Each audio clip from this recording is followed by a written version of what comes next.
বরিশালের মানুষ হয়েও যদি কেউ সামাদ লঞ্চের কথা না শোনেন তাহলে তিনি আসলে বরিশালেরই নন। সামাদ লঞ্চকে ঘিরে রয়েছে বরিশালবাসীর অনেক কৌতুক, অনেক স্মৃতি এবং জানা অজানা অনেক রহস্য। ঢাকা বরিশাল রুটের প্রথম বিলাসবহুল ও নিরাপদ নৌযান ছিল এটি। এখনও লঞ্চ প্রেমীদের আড্ডা, গল্প, আলোচনায় প্রায় সময়ই উঠে আসে সামাদ লঞ্চের কথা। তাই তো সামাদ লঞ্চ আজও বরিশালবাসীর কাছে একটি কিংবদন্তি তুল্য নাম। মূলত সামাদ লঞ্চ ছিল একটি কার্গো কোস্টাল ক্লাস ভেসেল, যেটি একসময় সমুদ্রে মালামাল পরিবহনের কাজে নিয়োজিত ছিল। সামাদ লঞ্চটির মালিক ছিলেন বরিশালের বাজার রোডের মোহন মিয়া। তার আগে এটি কুমিল্লা দাউদকান্দির এলাকার সাবেক এমপি মুন্সি আব্দুল আলীর মালিকানাধীন ছিল। 1988 সালের জুলাই মাসে আব্দুল আলীর কাছ থেকে সামাদ লঞ্চ কিনে নেন মোহন মিয়া। লঞ্চটি কেনার আগে ফাইনাল ট্রায়ালে বরিশাল থেকে ঢাকা যাত্রার শুরুতে রহস্যজনক কারণে বরিশাল ঘাট ছাড়ার পরপরই মাঝ নদীতে গিয়ে অচল হয়ে পড়ে। কথিত আছে, কেনার আগে মোহন মিয়ার ছেলে মেরাজ মিয়া জাহাজের চিফ ইঞ্জিনিয়ারকে গোপনে হাত করেছিলেন, যে কারণে ফাইনাল ট্রায়ালে লঞ্চটি মাঝ নদীতে গিয়ে আচমকা অচল হয়ে পড়ে।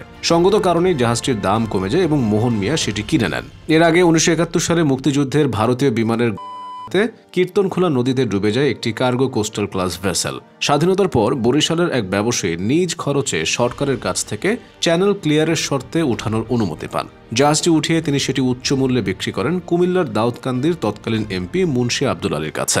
বড় মালবাহী সেই জাহাজ কিনে আব্দুল আলী সামাদ লঞ্চের রূপ দেন। যেহেতু সামাদ একটি কোস্টাল ক্লাস ভেসেল ছিল, তাই তখনকার সময় এটি বর্ষাকালে বরিশালবাসীর কাছে রকেট স্টিমারের পর খুবই নির্ভরযোগ্য এবং নিরাপদ লঞ্চ হিসেবে পরিচিতি লাভ করে। তৎকালীন সময়ে সামাদ লঞ্চটি ঢাকা সদরঘাট থেকে সন্ধ্যা 6:30টায় ছেড়ে রাত 1টা-2টার মধ্যেই বরিশালে পৌঁছে যেত। প্রথম দিকে কাঠের তৈরি ছোট ছোট লঞ্চগুলো অভ্যন্তরীণ রুটে চলাচল করার পর 1966-67 সালের দিকে বরিশাল ঢাকা কাঠের তৈরি দোতলা লঞ্চ প্রথম চালু করেন কামাল চৌধুরী। তিনি তার 1.5 তলা শাহরুন্নেসা লঞ্চটিকে দোতলায় রূপান্তর করে বরিশাল ঢাকা রুটে চালু করেন। তারপর একই রুটে চলে শাহিনশাহ, ইলিয়টগঞ্জ, মারি। সবগুলোকে টপকে জনপ্রিয়তায় শীর্ষে ছিল সামাদ লঞ্চ। পরবর্তীতে সাগর লঞ্চ বরিশাল ঢাকা রুটে আধুনিকতা আর বিলাসবহুলতার ছোঁয়া আনলে সেটির কাছে হেরে যেতে থাকে সামাদ। 1991 সালের 29 এপ্রিল গত শতাব্দীর অন্যতম প্রলয়ঙ্কারী ঘূর্ণিঝড়ের সময় 10 নম্বর মহাবিপদ সংকেত চলাকালীন সামাদ লঞ্চটি বরিশালের কাউয়ারচরে নোঙর করা ছিল, কিন্তু বিধিবাম প্রবল ঝড় এবং জলোচ্ছ্বাসের কারণে লঞ্চটি ডুবে যায়। ধারণা করা হয় প্রবল ঝড়ের কোনো এক পর্যায়ে ভাটার প্রচণ্ড টানে পানি কমে গেলে লঞ্চটি নদীর তলদেশে আটকে যায়। এরপর পানি বাড়তে থাকলে ডুবে যায়। পরবর্তীতে লঞ্চটির মালিক মোহন মিয়া একটি স্যালেভেজ কোম্পানির মাধ্যমে ডুবুরিদের সাহায্যে জাহাজটি কেটে কেটে লোহার প্লেটগুলো তার বাসা থেকেই হাটখোলার কতিপয় ব্যবসায়ীদের কাছে বিক্রি করে দেন। তবে লঞ্চটির কিছু অংশ এখনও পানির নিচে রয়েছে বলে ধারণা করা হয়। সামাদ লঞ্চটি যেখানে ডুবে আছে সেখানে একটি বয়া দিয়ে এখনো মার্ক করা রয়েছে।